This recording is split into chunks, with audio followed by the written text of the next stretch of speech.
I thought I'd have a little chat about many of the wild things you get from excited dogs, because we've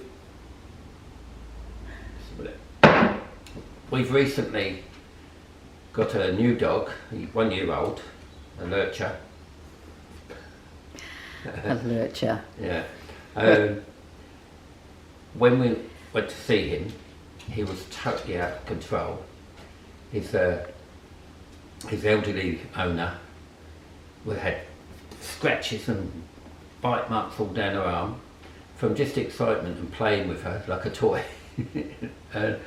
He was knocking people over. Her friends were starting not to come into the house. He was peeing everywhere in the house and pooing in the house.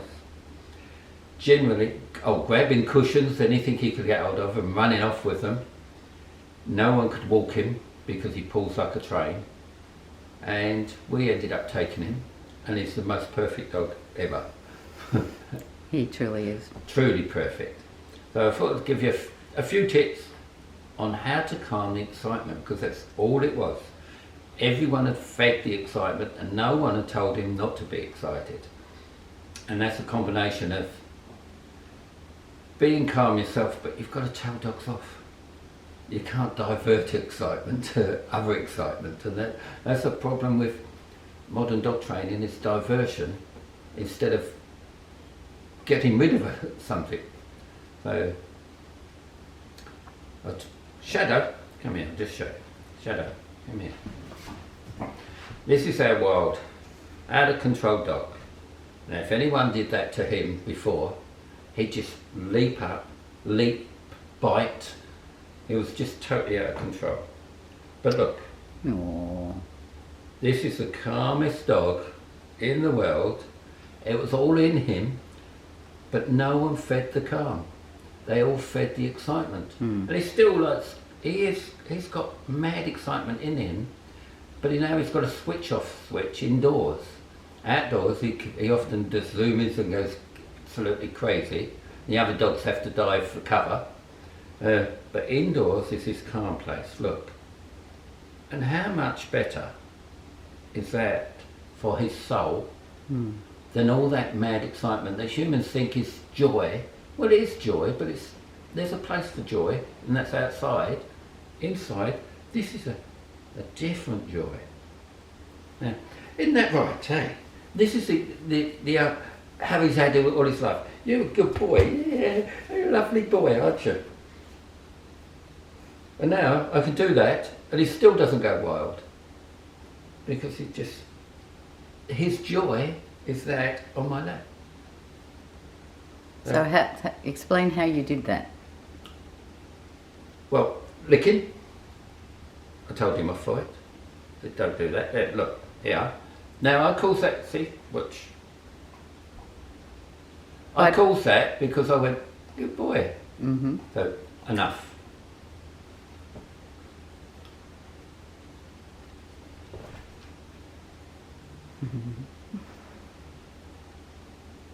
But what I did do is enough, and a big poke with the energy, with that energy. You don't have to do that now. You only have to do that a few times, and you have to do it pretty hard sometimes. You have to be.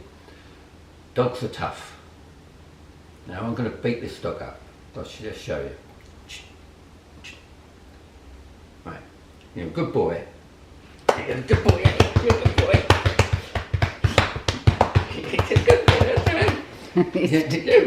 Tail's going mad. Let's have a fight. Now, see, now I'm not going to tell him off. I'm going to let him come down, because I said do that. But I was demonstrating that because that's the context of it. If I'd gone on YouTube and gone, you horrible dog, and hit him that hard, God, that'd go viral. The others PCA go, oh no, that poor dog's suffering. Look how he's yelping. And sometimes dogs yelp when you tell them off, just because of the energy of being told off. But as you can play with a dog and rough and tumble. If they play with each other, they go crazy. Like this dog will go crazy with another dog, bumping into each other. So don't be frightened to give a good poke with the energy, but you have to have the energy. It's no good go boom. So that's how to stop licking. So the pulling, well, because he's a lively dog, I take him out on a bike and I let him pull me on the bike. Now that's not for everyone, but if you're going to get a lively dog, you've got to work out a way to exercise them and run them. He does 20 kilometres on the bike, mainly at a trot, because that's his natural movement, is a trot rather than a gallop or a canter. That's what he likes doing. So don't get a lively dog if you can't fulfil that running. Whichever one, it doesn't matter how you fulfill it. If you want to go out in the country for 3 hours walking in a free run, that's fine. Or you go on a bike, or you get a treadmill. You've got to do something to let them run. But you can't just walk a dog around that's this energetic around the block. So you've got to fulfill that part. And then, so because I want him to pull me on the bike, when he goes on the lead, well, Margot's already taught him, it's easy. This is for all pulling dogs. This is a British slip lead, and it's a soft rolled leather one, which are very hard to find nowadays. If anyone knows where you can buy these soft rolled leather slip leads, let me know, and Margot know, because we can't get hold of any anymore. So this is a one, and that's all we do. Slip it over, and it helps if you've got a collar, because you can hook your finger there. Turn it once, you can't see this, but if you go to Dog Magician and pull it up tight, come here. Can you see that in the video? Yeah. Lift his head up a little. Yeah, there you go. As soon as he's got that on, he doesn't pull. Alright? Now Margot's got a good demonstration video of that, so I'm not going to go into that. And I transition after that to this. This is an OptiFit, and you see that goes over. It's the only halty that's any good. OptiFit halty. And we don't have any financial affiliation with OptiFit. Oh, hang on, you're going to put it on? No. So I'm just demonstrating I it. see. I'm not going to do a whole thing about OptiFit walking with it. Right. But that is the way to walk a pulling dog. That will stop your dog pulling. Well, 95% of dogs. There is the odd ones that are crazy. But how this one works, it's got that soft. Unlike other ones, that's soft. That goes round, connects up. So it's like that.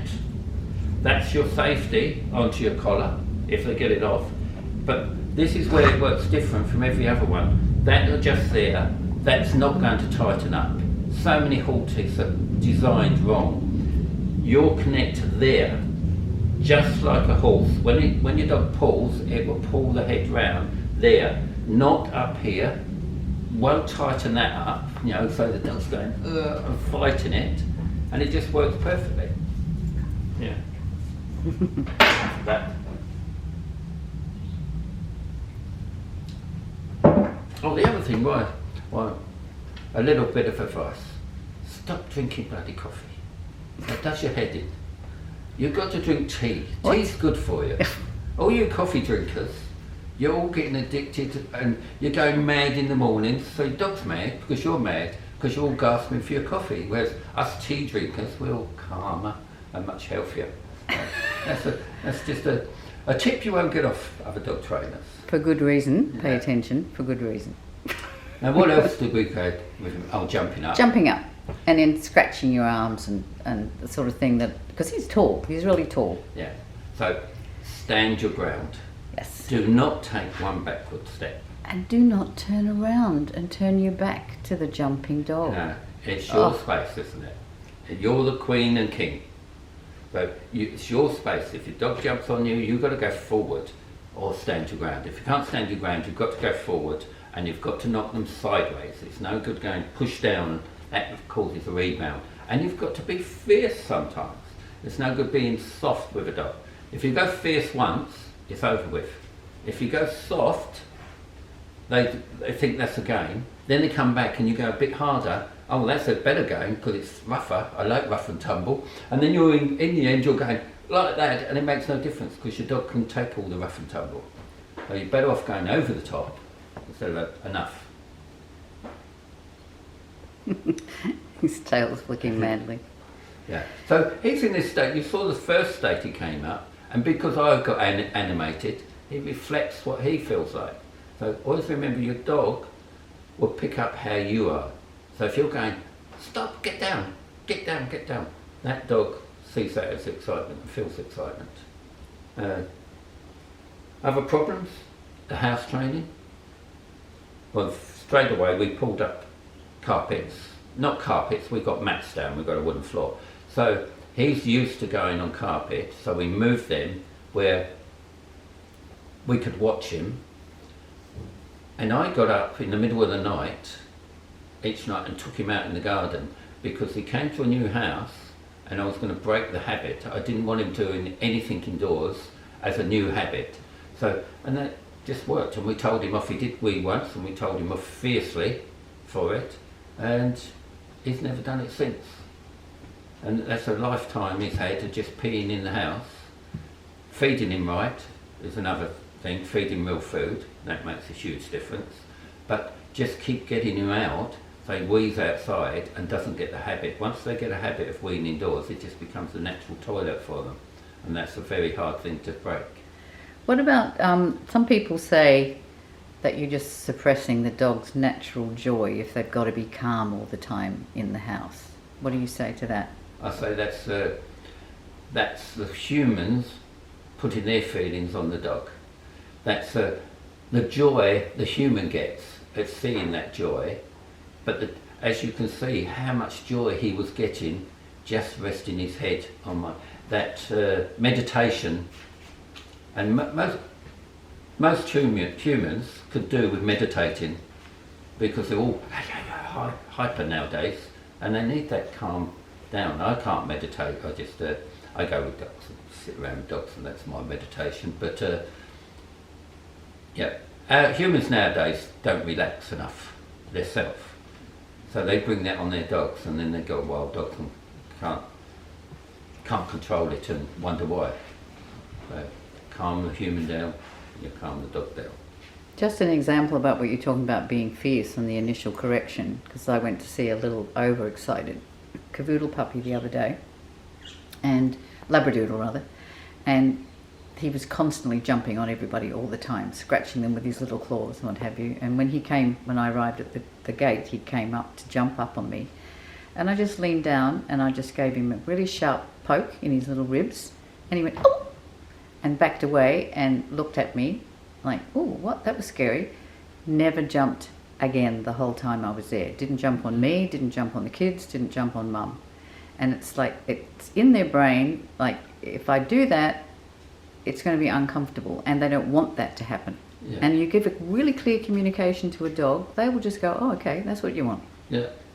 And after an hour of you being there, how old was that dog? 4 months. That was 4 months. So it spent all its time with that family, who love it, I assume. Oh yes, of course. And joyful and nice, and with it, after an hour, when it got tired, where did it go? Yeah, to me. To you? Yeah. And wanted to be with you? Yeah.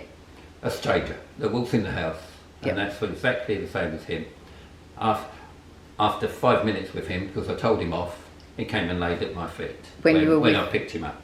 When you were with the owner, when I was with the first previous time. owner, and that happens so many times, as you know. We go to see strange dogs, 5 years old, and within half an hour, that dog's following us around and doesn't want to be with its owners. It wants to walk around with a master. Being a master's the cure. The I don't know what. It's the cure for everything. Yeah. Every unbalanced behaviour, if you bring leadership, calm, confident, loving leadership to a dog, they will immediately go, oh, thank God. Yeah, and you give them all the love and the cuddles. This dog can come up and have a cuddle with me. But just now he's got rules, he's all right.